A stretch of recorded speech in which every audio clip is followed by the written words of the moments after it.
for example, if in the places that Boko Haram were, there were street names and they had infrastructure, what were you going to hide? You see, what were you going to hide? I mean, if somebody is even taken hostage in Accra, I mean, finding the person then is an issue. Because it's not marked out. So we all have a responsibility to make sure that we create a fairer society. It's in our interest. And when I go back to the private sector interest, it's in our interest to do that. It's in our interest to prevent things like Ebola and to prevent cholera. Because if these things happen, if something like Boko Haram, comes to Ghana, private sector, we suffer. Yeah. So it's in our interest to create a fairer society. But I'm impressed with what the Sheikh is doing. I'm really impressed. It's in our interest to create a fairer society. Let's take a break now when we're back. The Education Minister, according to the Ghanaian Times, says no English in basic schools. Well, no English in basic schools, according to her, simply means a teacher teaching at the basic level must not instruct the children in English. Speak the local language. We'll take a break. We'll be back with more.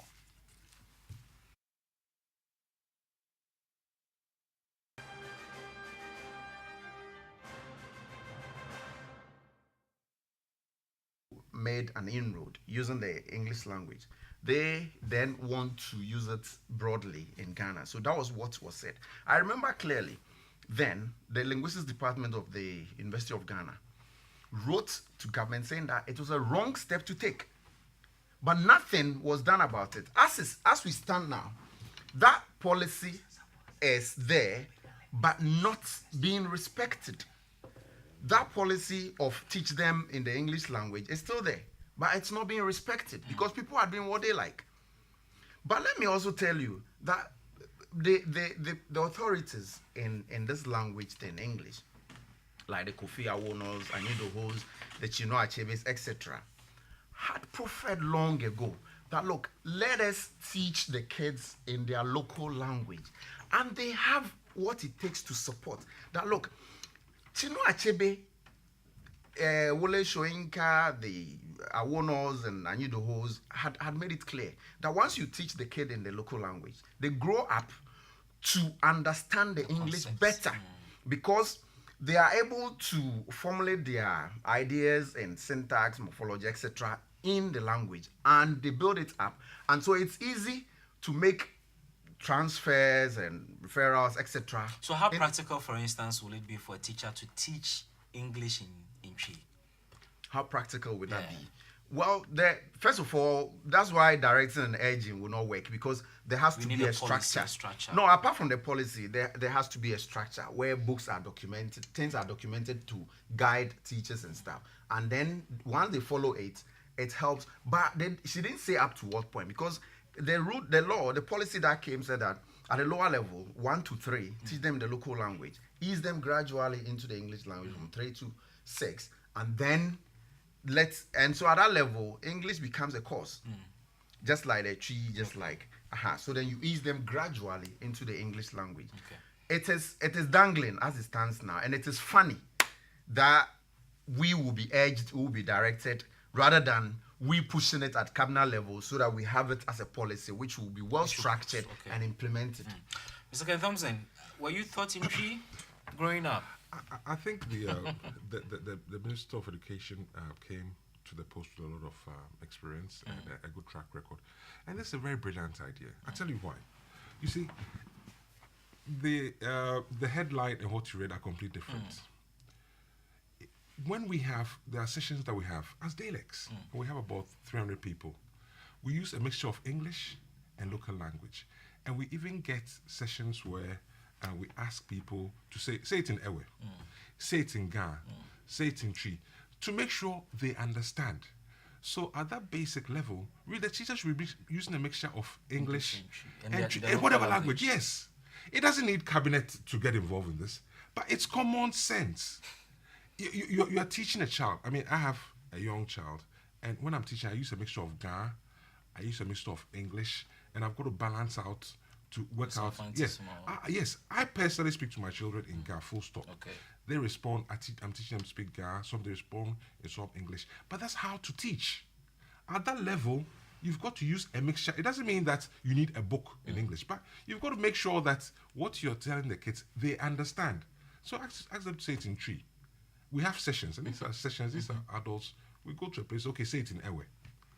Say what we said in to make sure then, and I think that's the most brilliant. That's the most No, And so sadly, let me hold come on. in. So let me make an observation. While I went through that system, the JSS system, it was then when if you spoke vernacular, you are humiliated, you are disgraced, you are punished for speaking Twi. You know why you refer to that as vernacular?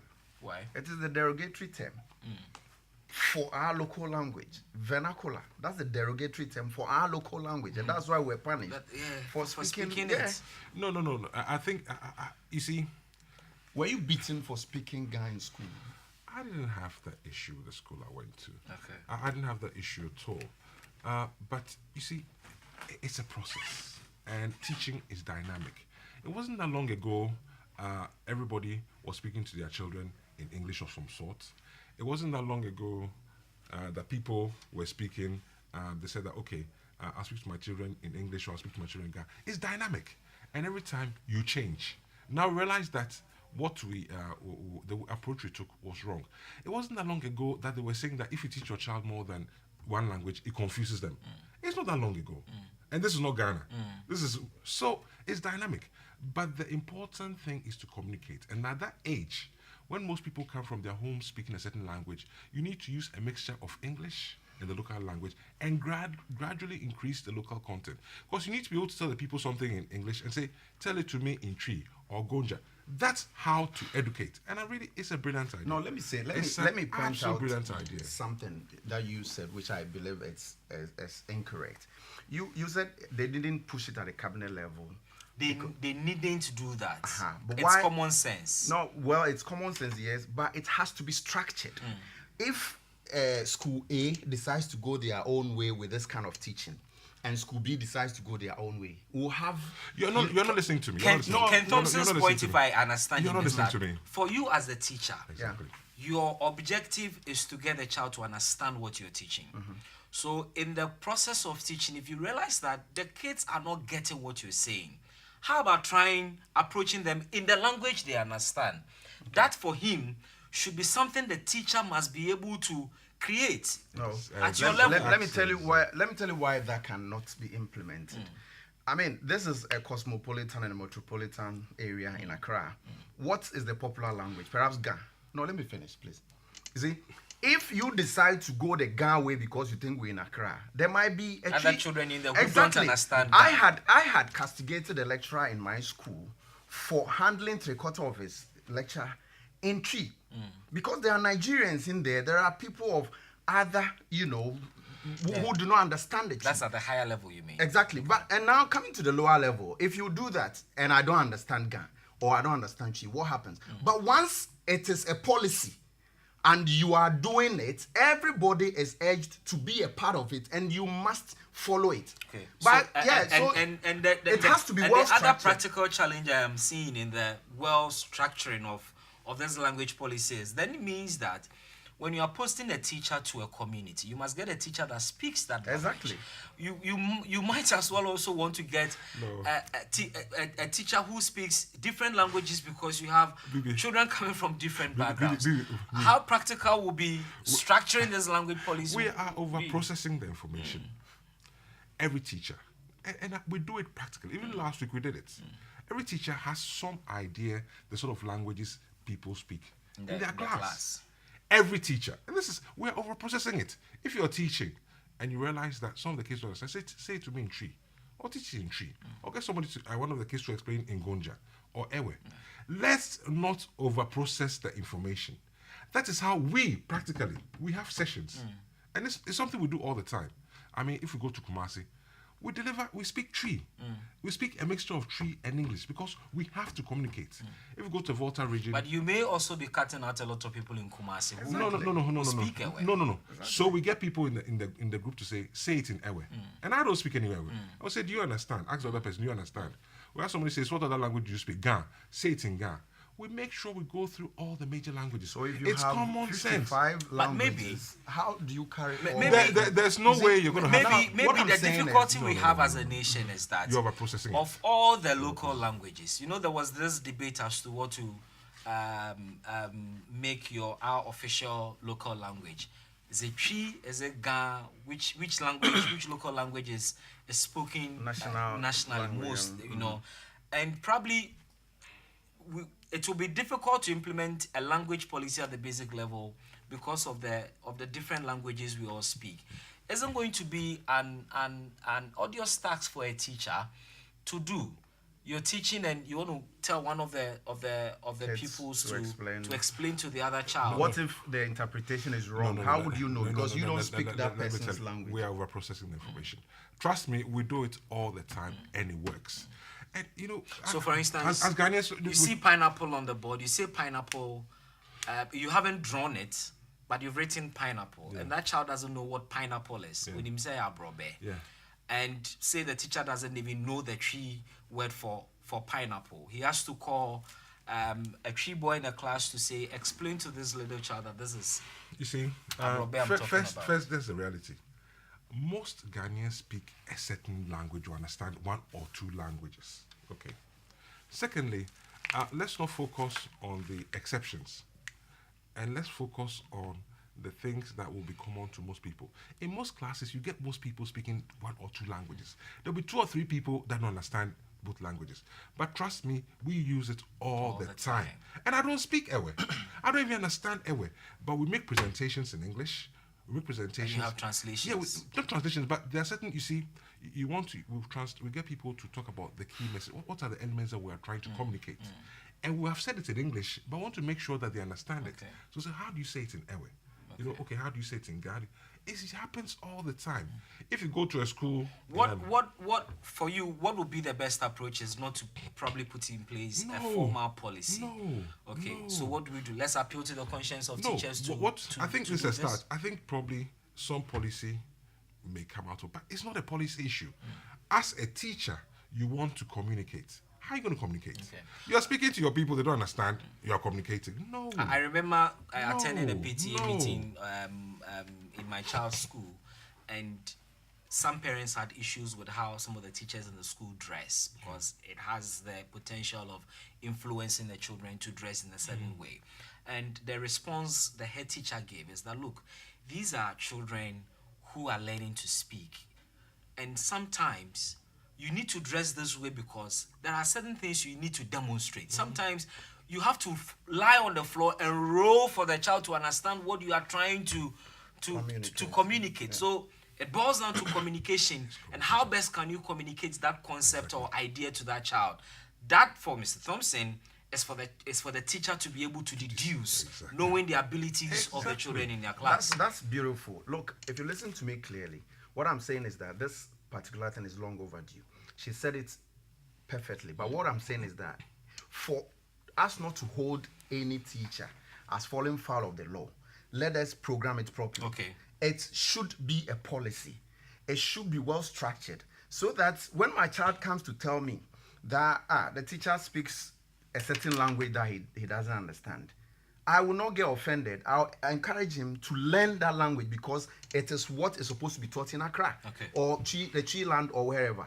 It's a brilliant idea. It's nice. But our viewers are reacting to our discussion. IB says that, Bibi, this is the most weird and uninformed policy to have been proposed. Why this policy directive now? What's the reason? This is very sad. Well, is he listening to us? He's not bashing you. No. I'm not saying he's bashing me, but how could you bastardize this? It's a brilliant idea. It's a brilliant idea. But how? For it to be implemented is what way. Mr. Brown, good morning. And not too long ago, when I was a junior secondary school pupil, we were forced to speak the English language and made to pay money when we spoke our local language. So I don't think this directive will work well. I faced it too. That's coming from Kunedu. So if indeed the minister has issues with this, then we must also begin to attack certain practices in our schools. Today, children are punished for speaking their local language. Yet, we are asking teachers to instruct in the local language at that basic level. It didn't say that. It didn't say that. You know, What did she say? She's urging them to instruct in the local language. No. What did she say? It says use a mixture of the. No, that's not what she said. It says what it says. That's not what she No, said. it didn't say instruct directly everything in local That's language. not Well, what it was she urging says. them. Urging them, And yes. one other side said she was directing. No. The headline says, listen, the headline says, Education Minister directs no English in basic schools. No. Let me quote her. Yeah, read the. Wait. Yeah. No, you just Just let me quote her. And where's page 17? No, it's page 17 of the paper. Okay, here we are. The story says that I don't need to read all of it, but she therefore urged teachers to use the local languages as medium of instruction in the classroom and gradually introduce the English language after the local language had been fully developed. Exactly. So there's no mixture here. Okay. They should be eased into the but English language gradually. It will be you can't. Can you I use- quote her yeah, go now? on. When we teach children in languages that they do not understand, teaching and learning do not take place and frustration begins to build. Exactly. If for example, you have a 5-year-old who comes to the class and can only speak Ga.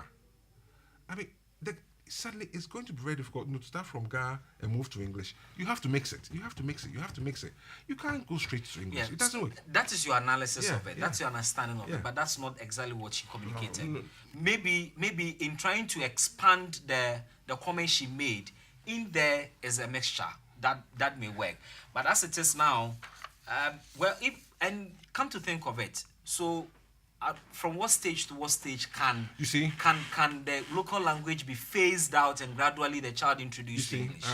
what I keep saying is like, bringing up a child is like filling a bucket of water, drop by drop. I'm teaching my children to speak Ga. Trust me, I'm teaching them drop by drop. And they are using English. I'm saying, but why are they speaking English? But I know that eventually I'll get there. That's how it happens. It doesn't happen. You transition. And Do you think that teachers need special training for I don't this? think so. It's about communication. Okay. And I'm sure they teach them these things in they training teacher college. training? It's communication. What's the point in teaching somebody something they do not understand? Because what happens is that by the time they are 5 years old, by the time 5, maybe 6, 7, that foundation they haven't got. Then they get frustrated.